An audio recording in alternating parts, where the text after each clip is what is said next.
Well, it's time to get the gear out for what I can only describe as a wet, wild and windy day here on the River Trent. The mission today is barbel on a feeder, which I've got to be honest, that is one of my all-time favourite fishing methods. It's exciting, there's drama, there's patience required, but there's also having everything just right so when you get that big fish, you can rely on getting it in the net. So get the gear out now, take you down the bank, see how we're going to tackle it.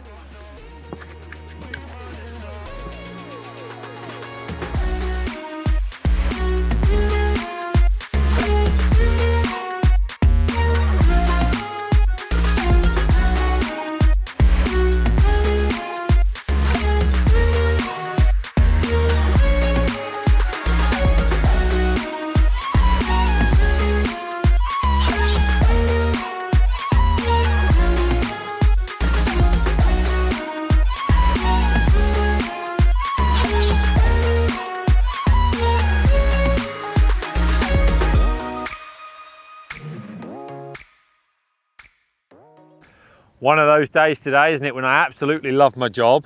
So now we're down on the river, I'm all excited because the water looks in great condition. It's probably got about a foot of water on, 30 centimetres of water on. And we're on the River Trent. It's a wild river. You can see it's windy today, a little bit of rain. You know, it's far from perfect conditions for sitting here, but in terms of being able to go fishing, I'm saying the river looks amazing and in a condition where I really fancy it for a few fish. But when you're on a big, strong, powerful river, everything's got to be geared up. Everything's got to be manned up to the job. That's how I sort of look at it. So just for example, my main line, 028, thick, strong, durable, sinking feeder mono, 10 pound. It's not going to let me down. I haven't got to worry about my main line all day. On the big 720 intensity reel, again, I don't want to be messing about today. This is a big, powerful river. Obviously, I'm going to need big, heavy feeders. Just looking at the river, I'm going to say at least 2.5 ounces, probably more like 3, which is getting on for 70 to 100 grams for those of you who like to work in grams. I haven't got to chuck miles today. A lot of the depth is on the inside where I'm fishing. So I've opted for the 3.8 metre Monster Extreme distance. And you might be thinking, distance? Why is he talking about a distance rod? Well, that's the beauty of these rods. Yes, I can cast them a long way. You can get this rod, you can go out and you can cast it to the moon, no problem. But it's perfect and the action is absolutely spot on for big, powerful rivers. So for my river fishing on the River Trent, when I'm fishing for big fish like barbel, chub, bream, these are the rods that I've been going to, even when I've been like really going for it with like 15-pound lines, specimen stuff, big, strong 030 hook lengths. I've been using the 4 or 4.2 metre versions. But today, I only need the 3.8. I've got the 4 ounce tip in. Everything looks perfect. I'm actually going to show you a little bit about how I go about approaching it. So all I do to start with is I get in 60 gram one of the large hex mesh feeders, and I've clipped the rod up at about 20 meters, and I've got a beautiful mix here of hemp with an odd 4mm halibut pellet in it, mostly hemp, and this is going to be my feed. So what I do is I don't really want to be feeding any ground bait in any quantity, so I really fill that feeder up. And then in another tub here, I've got some sweet skimmer. Now, sweet skimmer is a fine ground bait. It's got corn in it. It's got a little bit of salt in it. But more importantly, it's sticky. So I can just literally, and it's really dry, squeeze the ends like that and it holds my hemp in. I believe that that ground bait isn't even making the bottom before the hemp starts to come out. So all I've been doing is just chucking it out in front of myself, letting it hit the water, counting to a couple of seconds, couple of tugs, and I can feel the empty feeder. And in my head, what that's doing is it's spreading hemp out with the flow over a bit of a channel. Now, you might want to mix it up. I fed around 5 to start with usually, So that's what I'm going to do now. I'm just going to literally put 5 feederfuls in of hemp. Again, same, I'm not even fussed on the spot. I'm like, if it goes a metre or two left or right, I don't mind. That's the whole idea. So I just want to make sure that I'm spreading that hemp in an area, because that's where I'm going to fish over the top. Again, another one there. Literally just a gentle nip. That ground bait is bone dry. Yeah, great. Just let it a little bit further this time. Couple of shakes, out it comes. You can feel it come out straight away. It's just spreading all over the place, which is lovely. I'm going to put one more in. I'm just going to go with 4, I think, just because you guys are there. You can see how quick and easy it is to do. It doesn't take any time at all to do, but it just puts some bait in the peg. It puts that smell in the peg. You know, if I want to fish with maggots over the top, I can do. If I want to fish with you know, if I want to fish with pellets over the top, whatever I want to fish with over the top, I can. So look, everything is super strong. So then I'm going to take that off, and I've prepared myself somewhere a 10-pound hook length. Here it is. Hooked it up there. So I've got a 10-pound hook length. I've used some fluorocarbon in 10 pounds, something really strong and durable. Didn't want to be messing about. And then on the hook itself, I've got a size 12 KKH with a band on, and I've got a Robin Red in an 8mm pellet. I don't really want to be fishing maggots today, because I think that I'll probably get bitted out. It's not cold really yet. Once it goes cold, I think maggots can be fantastic. And then for my fishing feeder, I've just got a beautiful Preston maggot feeder. It's 2 ounces, but I've put another 20 grams on that, look, with tire lead. So it's actually 80 grams, that feeder. So it'll be completely locked in place, not moving at all. Now, you might be saying, Lee, why have you got a maggot feeder when you've only got this hemp and pellets on your tray? Well, what I do now is I wedge the hemp nicely in the feeder, because what I don't really want is, I don't want this coming out in 1 minute or on the way down. I want that hemp almost staying in the feeder. Even if I wind in with the hemp in the feeder, I'm happy. And I'm just going to pick a spot, probably about 3 or 4 meters downstream of where I put the bait in. Let that feeder go to the bottom. And then I'll take the clip off, and I've marked the line with a line marker. So I can literally just pop that rod down there, push it into my gripper rest, which is great. Check my clutch, just loosen it off. It's a quick drag on this. So you don't want it like totally and utterly spewing off the rod, but just so you can just easily pull it off with a gentle click is great. Look how that rod is set. Absolutely, I'm saying if I could draw the perfect curve for a specimen rod, that's what I would do. If I want a bigger bow, not that I need it, I think that should just about hold that today, that 80 grams. I can just push that out like that, give myself a little bit more of a bow.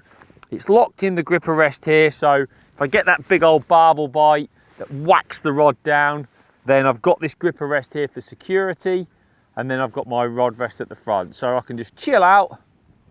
I'm going to go for, I'm going to say 10-minute chucks to start with. I'm going to have 3 10-minute chucks, see how it goes, and then I'll think about if I need to put any more bait in, or maybe change to maggots on the hook, or make any adjustments for that. But like I said, that whole setup there is perfect, ready and waiting for a specimen fish. So it's not taken too long. Had a small one, about 2 pound, about 3rd chuck. Put another 3 feederfuls in, and this is, I've been waiting about 12-13 minutes this time. Decided to wait a bit longer.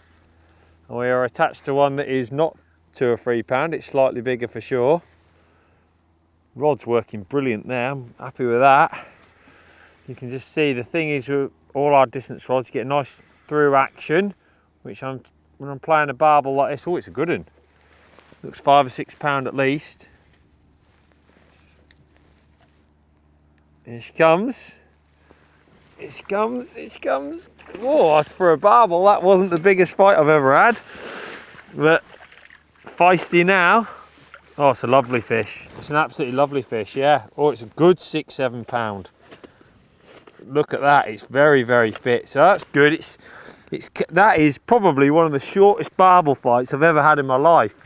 Usually with barbel, you're fighting them for ages, and then you want to hold them in and give them a chance to recover, which is so important because they put everything into the fight. But for some reason, this one didn't. So I'm just going to see if we can gently hold him up.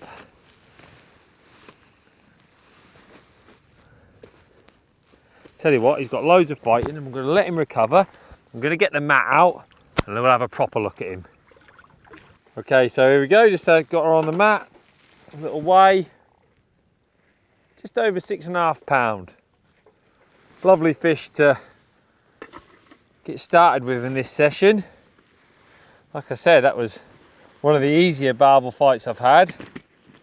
Got this nice padded mat here. Like I said, with these sorts of fish, I really like to make sure they're fit and firing when they go back. So look at that, what a beautiful, beautiful fish they are. Pure muscle.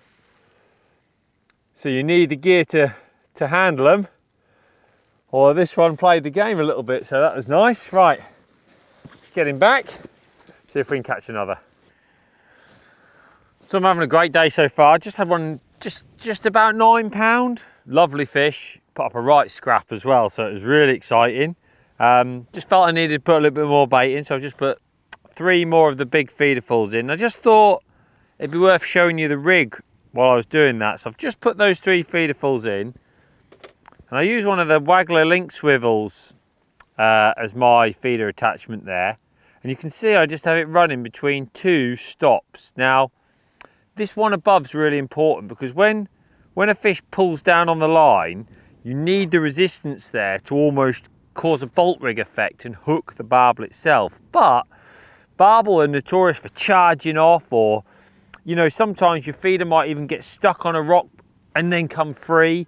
So you can't have this in a fixed position. But if you look, this can slide up the line relatively easily, more than enough to hook the fish, but importantly not enough to cause that tear or hook pull on the fish's mouth as they bolt off or run upstream. Often I'll net my fish and this stop will be like right up here, where as it's run off there's been a bit of give there, and it's brilliant. It helps me land so many more fish. I'm absolutely sure of it, rather than having the feeder fixed in place. And then below it I've just literally twizzled up a bit of line, and I've put a little quick change swivel there at the bottom. Now that's brilliant because when I do the feeding that I've just shown you, it means I can literally just unclip my hook length and then look, clip it back on like this, make sure the rubber's over.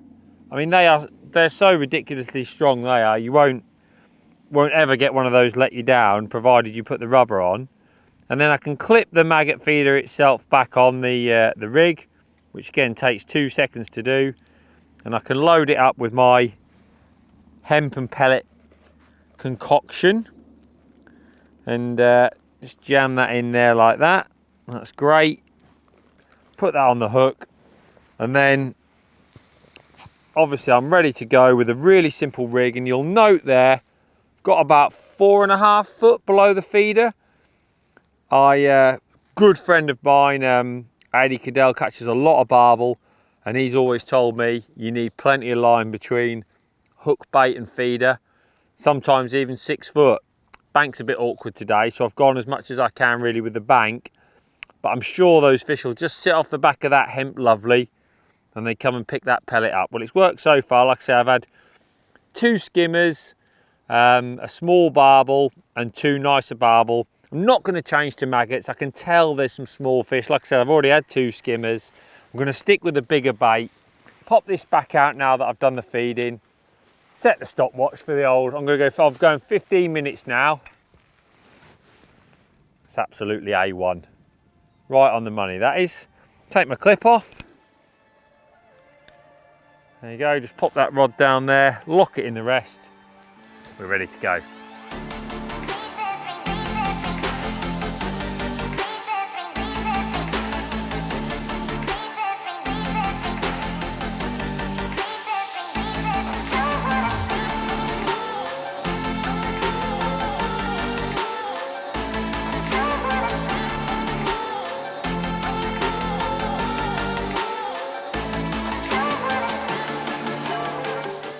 got to love that the bite is just so great. Did a massive whack back slack, and I turned to the cameraman and said, we're in here. And before I could even get to the rod, it was starting to arc over. Look at that. Great bend in that rod. This is a better one again, maybe one of those sort of 5-6 pounders, I would guess. And it's putting up the more usual barbel fight. Absolutely brilliant. I tend to find, just keep the pressure steady. You trying to work the fish upstream really. So I like to keep the rod high so the line doesn't dig into any rocks or anything like that. And just that steady pressure. This is it's a 150 gram rod, you know, designed for casting over 100 meters, and it is absolutely pulling my arm off. It's fantastic. It's got a great action for such a big chucking rod, but I mean, I'm having to use my other hand to support it. I don't think there's anything quite like catching barbel on a river. I can't. It's so exciting, and you know, you sort of go from almost getting a little bit bored to like that complete excitement straight away. So flick the back wind on. This is the time when, this is the critical time for me. So I like to have my clutch set and the back wind on. A lot of the time you sort of be able to almost muscle the barbel to the net. But if he goes now, then you are in for a real scrap, and you've got to be prepared to give line. You can't just expect to pull and win that battle, because you won't. Even on the strongest of lines, they will break you against the weight of the feeder. So just keeping that pressure on. Stay so low. Brilliant, brilliant fishing. Absolutely brilliant. Cool. You know, you can see why it's, you know, I always just keep them in the landing net, or even just give them a chance to recover, because they put everything into this bit. Absolutely everything. You can see why I've got sort of 10 pound main line and a 10 pound hook length as well, because the kicks are so big. Like I said, this isn't a 10 foot soft commercial rod. This is a powerhouse rod. So you need it for these fish. Love this moment. Love this moment when just got a glimpse of the feeder, then I've still not seen the fish, and you get that moment where you get to see it. I would only expect it to be sort of, again, 6 poundish, I would guess. I had that one about 9 pound earlier. That was more of a heavy fight. But these sort of 6-7 pound fish, they can put up a real scrap. Look at that.